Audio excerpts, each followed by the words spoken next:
Hey, this is Stevie Rachelle from TUFF. You're listening to the Metal Mayhem ROC podcast with the Vernomatic and Southern Cal. Why are you crying?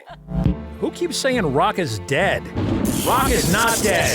And Rockin' Pod is an annual reminder of that. Rockin' Pod is a unique annual event bringing together rock fans, artists, podcasters, and vendors for events that celebrate the past, promote the present, and look to the future. Step into the future. Now, live on location At the aforementioned Rockin' Pod. from downtown Nashville, Metal Mayhem ROC founder John the Vernomatic Verno and show producer and co-host Southern Cal. Well, the time is here. Live from Nashville, Vernomatic and Southern Cal. Cal, how was the flight from Melbourne? Good flight in. It's great to be here in Nashville. Music City, baby. All right, we're kicking things off. We have Stevie Rachelle from 80s glam metal band TUFF and CEO of the only spot to go on the internet, Metal Sludge. Stevie. Awesome. Thank you for kicking off our morning. What's up, man? Thank you very much, Mr. Vernomatic and Mr. Southern Cal. Did he say Melbourne as in Florida? Melbourne as in Florida. I used to live there. Really?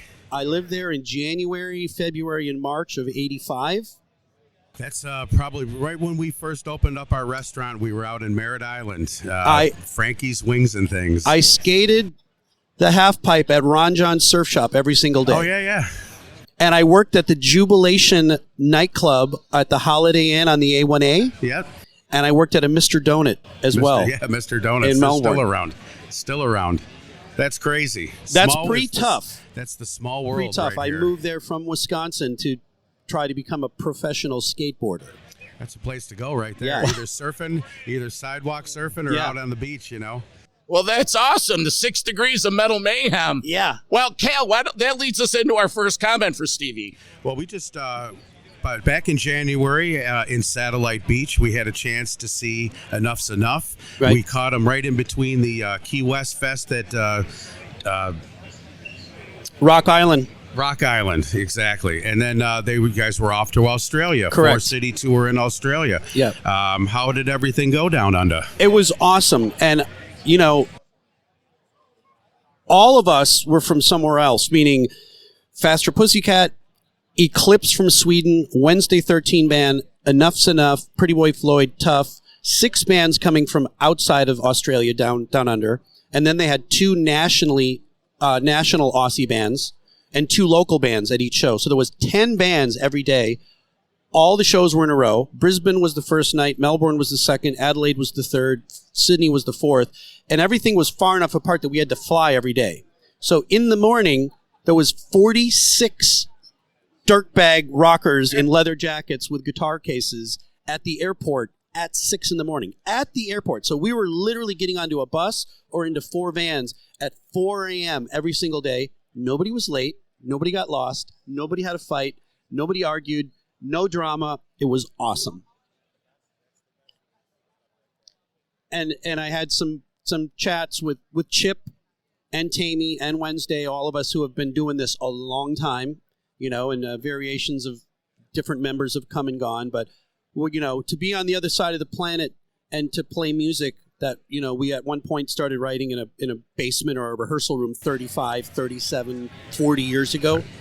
It's an amazing feeling. You know, it's a good feeling. We have a friend who used to be able to see Chip back in the day when he used to play a bowling alley. His mother would be there watching him and, you know, talking about writing their songs and everything like that. And the beginnings, the humble beginnings. I've known those guys since '89. Obviously, they're out of Chicago, meaning Enough's Enough. And when they came to California in support of the new record, Fly High Michelle and Get High on a New Thing, TUFF was actually a big local band at that point, so we opened up for Enough's Enough. And that's when I first met Chip and Donnie and Vicky and Derek and everybody. Yeah, that's awesome. When we were doing show prep for this and we were connecting all the dots, I'm like, dude, you're hanging out with Chip right before the cruise. Right. I'm following you on Metal. I'm a big Metal Sludge guy. Thank you very much. Oh, since 2008. Right. 220 posts. I am up to what am I? My band flyer status. Oh, so that's on the Sludge gossip board. Yeah. Where I'm up there. I've been since 2008. Awesome. And fuck, Let me ask you real quick. Do you plan on bringing back the Sludgette of the Month? You know, everybody asks My favorite. about that. Yeah, that was fun. Oh, dude, you're amazing. I was supposed to wear it, but Give me a fist pump there. Oh, of course. I appreciate the support. Yeah. This summer, technically September 1st, will be the 25th anniversary of Metal Sludge. So the idea was brewing in my head in the summer of 1998. And at some point, me and a then partner, Sean, we were kind of concepting this thing from scratch. And of course, the internet was in its infant stages. Nobody knew. There was no social media. There was no Facebook, no MySpace, no YouTube, no Twitter, no Instagram. None of that was even around. And most people, general people, whether you're in a band or the average Joe Blow, most people didn't have an email or a .com or any type of social media outlet. So we created this. We wanted people to go, hey, I like Sleazebees. I like Johnny Crash or Nitro or some obscure band, Kick Tracy. You know, not always the Motleys or the Poisons or the Guns N' Roses, but the obscure stuff. And we created this little place, a forum, a chat room where people could connect and then share their stories. And it would be like, I'm from Denver.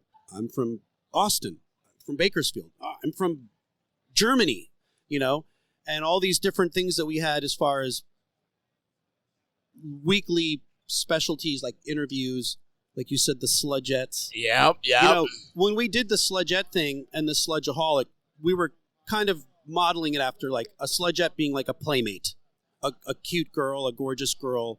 And then the Sludgeaholic would be some big burly rock and roll dude who was like, I fucking love Motorhead and Guns N' Roses. But all of those features at some point kind of ran their course. You know, it would be cool to bring some things back, but some of the stuff that we did at some point was also a little sketchy. It's an evolution of a show. You know, it's the humble beginnings and where you're taking your show. It's a great website, Metal Sludge. It's one of the first ones for when I got involved. I'm like, turn me on to some sites. I think the first one he told me was Metal Sludge. You know, bringing that back is like if Howard Stern brings back the anal ring toss, when you'd have like a porn star come in and they'd put a post in her ass and throw donuts or something to try to ring.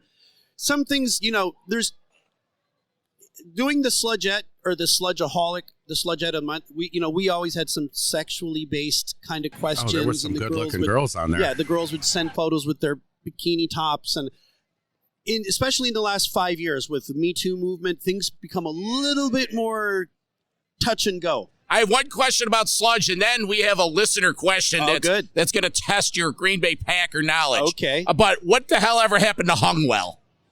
Oh, he's still on there. Is he? Yeah. He's a buddy of mine. He dates a friend of mine that I know. So. Okay, and I say this with love? Yeah. Dude's a dick. Oh, really? Well, I mean, just in the chat room. Yeah. He used to rip on Van Halen beyond belief. Yeah. Well, I think everybody at some point, you know, people get an idea of what somebody's like based on what they read on the internet or even a guy in a band. And I say it jokingly. Yeah, and then you meet them and you're like, wow, that guy's not what I thought he was going to be. I mean, we all kind of do that at some point, especially when it's just a name or a thumb tag, and you're like, who is this guy? He's always a dick, you know. Okay, Stevie, I'm going to play a clip from, happens to be my son, huge Green Bay Packer fan. All right, Stevie, what's going on? Got Lil Vernomatic here. Listen, we're not talking hair metal here. We're talking Green Bay Packers football, all right? Got a question. Hope it's not too tough for you. In 2008, gonna flash it back 15 years, similar situation to right now with the Packers. Brett Favre announces his retirement, leaving as Aaron Rodgers the only active quarterback on the roster. The following month in the draft, the Packers selected 2 quarterbacks to back up Rodgers. Who were those quarterbacks? Off the top of my head, I have absolutely no idea. Who they drafted? Well, one of them would be Rodgers, right? Well, Rodgers was on the roster. Oh, he was on the roster. Brett Favre was gone, so it's only Rodgers. They drafted 2 quarterbacks. Probably late rounds, too, yeah? No, actually, one was 2nd and one was 7th. Right. Yeah. Honestly, I have no idea. So your son stumped me. I have no idea who they were. Matt Flynn. Oh, okay. And Brian Brom. Okay. I vaguely remember Brom, but Flynn sat as a backup, and then when he came in those couple games, he went nuts, right? He scored like one game. He had like 5 touchdowns and 480 yards. I'll give you a chance to redeem yourself. Who were they playing in that game? It wasn't Seattle, was it? No. Because he got traded to Seattle. And he got a humongous contract. Good for him. All based off of like 1 or 2 games. Detroit. Okay, they played Detroit. I think he had 6 touchdowns, 4 and a half. Yeah, it was crazy stuff. But he had a couple of games where he did really good. He made himself $50 million. Yeah, and then here's the thing. It's all about timing. So then he gets pulled over to Seattle. Holmgren brought him over there, I believe. Or was it Holmgren? Or no, it was Carroll. It was already Carroll. And then they drafted Russell Wilson, who came in as this rookie kid. Flynn already had a few years and had all those really good good games at the end of that last Packers season. But Russell was so good in practice that Carroll said, we're starting him. Yep. And then Russell took off like a bat out of hell, and Flynn sat on the bench again. But at that point, he had already gotten a big check. Yeah, so good for him. Well, thanks for playing our trivia game. I failed. Your kid beat me. So. He's 22, 23 years old. He's been to Lambeau twice. And we live up in Rochester, New York. So do you know about the Cheeseheads with Attitude? What's that? Oh, my God. Google Cheeseheads with Attitude. That's a side project I started in the 90s, 96. We put out a record. It's all songs about Wisconsin and the Packers. And the debut release was called Straight Outta Wisconsin, like Straight Outta Compton. And we were called CWA, like NWA, Cheeseheads with Attitude. It's all Packer related. All right, Tommy Verno, you got your heavy metal homework. Get up, check this out. Yeah. And you know what? Maybe, Stevie, if you got any merch here, maybe give... Got a whole table over there. All right, maybe I'll pick something up for Tommy for your efforts. Stevie, thanks, man. Guys, thank you so much. Southern Cal, you should be Southern Florida. Right? Well, the last name's Calabrese, so everyone called me Cal growing up. So when I got down there, it became Southern Cal. Oh, okay. In the South, baby. But you live in Florida. The dirty South. That's okay. So remember, everyone, get up to Metal Sludge. Go in and check out TUFF. I think you guys are re-releasing stuff, repackaging. Yeah, some vinyl records, and there's a whole catalog of stuff that we put out. I put out other bands, Wildside, Nitro, Veins of Jenna, various projects over the last 25 years that I've been involved with. Okay, cool. All different aspects: management, producing, label. Well, you know what? Take our card, put us in your dial-up. When you need some promotion, give us a call, and we'll get you on the show. Guys, thank you so much for having me. Okay. Thank you very much. Thank you, Stevie. Thanks.